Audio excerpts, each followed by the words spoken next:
அனைவருக்கும் வணக்கம்.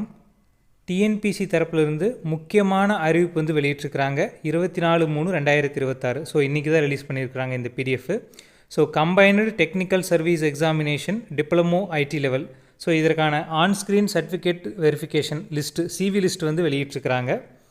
ஸோ நம்ம ஏற்கனவே சொல்லியிருந்தோம், இதற்கான ரிசல்ட் வந்து பார்த்தோம்னா February 27, 2026 ரிலீஸ் ஆயிருந்துச்சு. ஸோ அதுலேருந்து ஒரு மாதத்துக்குள்ளே கன்ஃபார்மாக வந்து டிப்ளமோ ஐடி லெவலுக்கான இந்த சிவி லிஸ்ட் அப்படிங்கிறது டிஎன்பிசி தரப்புலேருந்து கண்டிப்பாக வந்து வெளியிடுவாங்க அப்படிங்கிற மாதிரி நம்ம பார்த்துருந்தோம். அதே போல் இன்றைக்கி வந்து பார்த்திங்கன்னா ஒரு மாதத்துக்குள்ளேயே இதற்கான இந்த சிவி லிஸ்ட் அப்படிங்கிறத வெளியிட்டிருக்கிறாங்க. ஸோ இதில் வந்து பார்த்தோம்னா அடண்டம் 10A 10B 10C இதன் அடிப்படையில் வேக்கன்சி அப்படிங்கிறது இன்க்ரீஸ் பண்ணியிருப்பாங்க. இதன் அடிப்படையில் தான் இந்த சிவி லிஸ்ட் அப்படிங்கிறத வெளியிட்டதாக நம்ம சொல்லியிருக்கிறாங்க. ஸோ இதற்கான எக்ஸாம் வந்து எப்போ நடந்துச்சு, இந்த மாதிரி விஷயங்கள் சொல்லியிருக்காங்க. ஸோ ஒவ்வொரு போஸ்டிங்க்கு கீழேயுமே வந்து பார்த்தோம்னா அதனுடைய தலைப்பு போட்டு யார் யாரெல்லாம் வந்து சிவி லிஸ்ட்டுக்கு எலிஜிபிளோ சிவிக்கு எலிஜிபிளோ இவங்களுடைய நம்பர் எல்லாமே கொடுத்துருக்குறாங்க. ஸோ இது வந்து எதன் அடிப்படையில் வந்து அவங்க எடுத்திருக்கிறாங்க அப்படின்னா, ஸோ மொத்தமாக வந்து பார்த்தோம்னா நம்ம ஆன்லைனில் என்னென்ன சர்டிஃபிகேட் எல்லாம் வந்து அப்ளை பண்ணியிருந்தோம், ஏதாவது ஸ்பெஷல் கேட்டகரிக்கு அப்ளை பண்ணியிருந்தோம் அப்படின்னா அதை எல்லாத்தையுமே பேஸ் பண்ணி தான் இதற்கான இந்த சிவி லிஸ்ட் அப்படிங்கிறத வெளியிட்டதாக சொல்லியிருக்கிறாங்க. இது என்ன ரேஷியோவில் எடுத்துருக்குறாங்க அப்படின்னா, ஸோ சில போஸ்டிங்க்கு வந்து பார்த்தோம்னா எக்ஸ்பீரியன்ஸ் கேட்டிருக்கிறாங்க, சில போஸ்டிங்க்கு எக்ஸ்பீரியன்ஸு தேவையில்லை. இந்த எக்ஸ்பீரியன்ஸு தேவையில்லாத போஸ்டிங் இருக்குது இல்லையா, அது எல்லாமே ஜென்ரல் கேட்டகரியை பொறுத்தளவுக்கு 1:3 எடுத்திருக்கிறதா சொல்லியிருக்கிறாங்க. அதே மாதிரி ரிசர்வ்டு கேட்டகரி இருக்கு இல்லையா, பிசி எம்பிசி எஸ்சி எஸ்டி இந்த மாதிரி அவங்க எல்லாமே 1:2 ரேஷியோவில் எடுத்துருக்குறோம் அப்படிங்கிற மாதிரி சொல்லியிருக்கிறாங்க.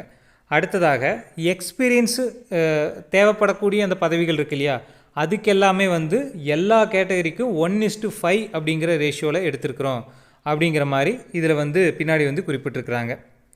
ஸோ இதில் முக்கியமான விஷயம் என்ன சொல்லியிருக்கிறாங்க அப்படின்னா, ஸோ ஆன்லைன் அப்ளிகேஷன் நம்ம நோட்டிஃபிகேஷன் வந்தபோது அப்ளை பண்ணியிருப்போம் இல்லையா, ஸோ அப்போ வந்து என்னென்ன சர்டிஃபிகேட்டெல்லாம் அப்ளை பண்ணணுமோ அதை அப்படியே வந்து பார்த்தோம்னா இதில் அப்லோட் பண்ணணும். இதில் ஏதாவது டிஃப்ரென்ஸ் இருக்குது, நம்ம வந்து ஏமாற்றி வாங்கியிருக்கிறோம் அப்படிங்கிற மாதிரி தெரிஞ்சிச்சு அப்படின்னா அவங்களுடைய விண்ணப்பம் உடனடியாக நிராகரிக்கப்படும் அப்படிங்கிற மாதிரி விஷயத்தையும் சொல்லியிருக்காங்க. நம்ம அதில் என்ன அப்லோட் பண்ணணுமோ அதை அப்ளை பண்ணணுமோ அதை வந்து இதில் நம்ம அப்லோட் பண்ணுற மாதிரி இருக்கும். எல்லாமே வந்து பார்த்தோம்னா ரெடி பண்ணி வச்சுக்கோங்க. ஸோ இதில் யார் யாருடைய நம்பர் இருக்குதோ அவங்க எல்லாருமே வந்து பார்த்தோம்னா ரெடி பண்ணி வச்சுக்கோங்க. ஏதாவது ஸ்பெஷல் கேட்டகரி, அதாவது PW2 கேண்டிடேட்டாக இருக்கலாம், அல்லது விடோ கேட்டகரியில் இருக்கக்கூடியவங்களாக இருக்கலாம், இவங்க எல்லாருமே வந்து பார்த்தோம்னா அதற்கான சர்டிஃபிகேட்டை வந்து பார்த்தோம்னா யாராவது ரெடி பண்ணாமல் இருந்தீங்க அப்படின்னா அவங்க வந்து டக்குன்னு ரெடி பண்ணிக்கோங்க. அதற்கான அந்த ஃபார்மெட் எல்லாமே வந்து பார்த்தோம்னா நோட்டிஃபிகேஷனில் கீழேயே வந்து கொடுத்துருப்பாங்க. ஸோ அதை பிரிண்ட் போட்டு அதில் தான் வந்து சைன் வாங்கணும், அப்படி எந்த கேட்டகரியோ அதுக்கு தகுந்த மாதிரி சைன் வாங்கணும் அப்படிங்கிற மாதிரி விஷயத்தையும் சொல்லியிருப்பாங்க. அதன்படி வந்து பார்த்தோம்னா வாங்கி வச்சுக்கோங்க. ஸோ இதில் நம்பர் வந்துட்டாவே வந்து வேலை கிடச்சிரும் அப்படிங்கிறதுக்கான அர்த்தம் கிடையாது. ஏன்னா ரேஷியோ அப்படிங்கிறது 1:3 1:2 ரேஷியோவில் எடுத்துருக்குறாங்க. ஸோ பின்னாடி வந்து பார்த்தோம்னா கவுன்சிலிங் போகும்போது தான் தெரியும், நமக்கு முன்னாடி போனவங்க அந்த போஸ்டிங் எடுக்காமல் இருந்தாங்க அப்படின்னா நம்ம போகும்போது இருந்துச்சு அப்படின்னா எடுக்கலாம். அது போக எல்லாமே எடுத்துகிட்டு போயிட்டு ஜாயின் பண்ணல அப்படின்னா அதுவும் காலியாகும். அதுக்கப்புறம் வந்து பார்த்தோம்னா இந்த கவுன்சிலிங் எல்லாமே முடிஞ்சதுக்கப்புறம் ஃபேஸ் 1 ஃபேஸ் 2 ஃபேஸ் 3ங்கிற மாதிரி நிறைய தடவை வந்து பார்த்தோம்னா கவுன்சிலிங் நடத்துவாங்க. போன டைமெல்லாம் வந்து பார்த்திங்கன்னா 7-8 தடவை வந்து பார்த்தோம்னா 8 ஃபேஸ் வரைக்கும் இந்த கவுன்சிலிங் அப்படிங்கிறது நடந்ததாக சொல்லியிருந்தாங்க. ஸோ இப்போ என்னென்னா இது எந்த டேட்டுக்குள்ளே அப்ளை பண்ணணும், எந்த டேட்லேருந்து எந்த டேட்டுக்குள்ளே அப்லோட் பண்ணணும் அப்படிங்கிற விஷயம் எல்லாமே வந்து பார்த்தோம்னா பின்னாடி தெரிவிக்கிறதா போட்டிருக்கிறாங்க. ஸோ இதில் வந்து இந்த நோட்டிஃபிகேஷனில் அதற்கான டீட்டெயில் எதுவுமே இல்லை.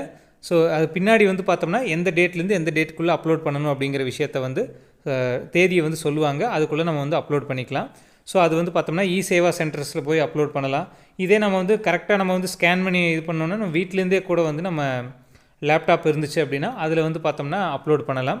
ஸோ ஃபஸ்ட்டு என்னென்னா எல்லாருமே வந்து பார்த்தோம்னா இதற்கான பிடிஎஃப் வந்து டிஸ்கிரிப்ஷனில் கொடுக்குறேன், அதை நீங்கள் வந்து டவுன்லோட் பண்ணி உள்ளே போய் வந்து பார்த்தீங்கன்னா பிடிஎஃப் ஓப்பன் பண்ணோடனேயுமே நம்பரை ஈஸியாக செக் பண்ணலாம். ஓப்பன் பண்ணோடனேயுமே இந்த இடத்துல ஒரு சிம்பிள் தெரியுது இல்லையா, இதை கிளிக் பண்ணிங்க அப்படின்னா, ஸோ இதை கிளிக் பண்ணி ஓப்பன் ஆகுதா சர்ச்சு, இதில் உங்களுடைய ரெஜிஸ்டர் நம்பரை போட்டிங்கன்னா ஃபில்ட்ரு பண்ணி கீழே வந்து பார்த்தோம்னா அழகாக வந்து நம்ம நம்பர் இருந்துச்சு அப்படின்னா ஃபில்ட்ரு பண்ணி காட்டிடும். ஸோ இது ஈஸியாக வந்து நம்ம தெரிஞ்சுக்கலாம். ஒவ்வொரு நம்பராக செக் பண்ணி நம்ம வந்து அது ரிஸ்க் எடுக்க தேவையில்லை. ஸோ ரெஜிஸ்டர் நம்பர் எல்லாத்துக்குமே தெரியும். இல்லை அப்படின்னா ஓடிஆரை லாகின் பண்ணி அதில் போய் கூட இந்த ரெஜிஸ்டர் நம்பர் அப்படிங்கிறத எடுத்துக்கலாம். அதுவும் வந்து ஒன்றும் பிரச்சனை கிடையாது. ஸோ இப்போ அந்த முதல் வேலை என்ன அப்படின்னா, ஸோ அதை நம்ம அப்ளிகேஷனை டவுன்லோட் பண்ணுங்கள். நம்ம நோட்டிஃபிகேஷனில் வந்து பார்த்தோம்னா கொடுத்துருந்த அந்த அப்ளிகேஷனை டவுன்லோட் பண்ணுங்கள். அதில் என்னென்ன சர்டிஃபிகேட் அப்ளை பண்ணியிருக்கிறோமோ அது எல்லாத்தையுமே வந்து பார்த்தோம்னா கரெக்டாக எடுத்து வச்சுக்கோங்க.